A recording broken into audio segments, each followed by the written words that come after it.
The statute of limitations in Ohio for a medical claim is the shortest statute of limitation for any claim in any state in the country, and it's 1 year.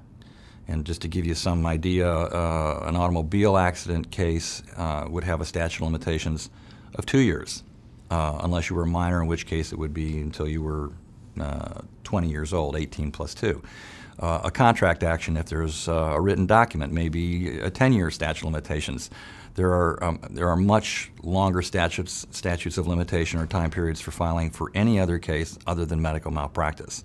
And that was the result of the Ohio State Medical Association and the insurance industry lobbying the legislature to give them special protection against these claims. And so it's 1 year, and then the question becomes, when does that 1 year begin to run? If it's an obvious mistake where they cut off the wrong leg, for example, which rarely happens, but if that were to be the case, then it would be pretty obvious to the patient that a mistake had been made, and it's from the moment in time when the patient knows or should have known or should have been put on notice that somebody made a mistake. That's when the 1 year begins to run.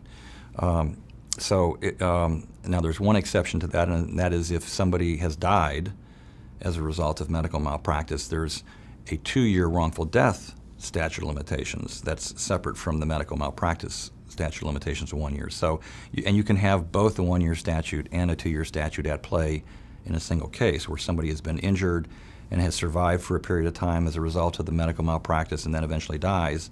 You would have a 1-year statute for their individual claim up until the time they died, and then you would have a 2-year statute that would apply for the family members' claims as beneficiaries or next of kin family members for the wrongful death case. So it's the general rule is that it's a 1-year statute of limitations for medical malpractice.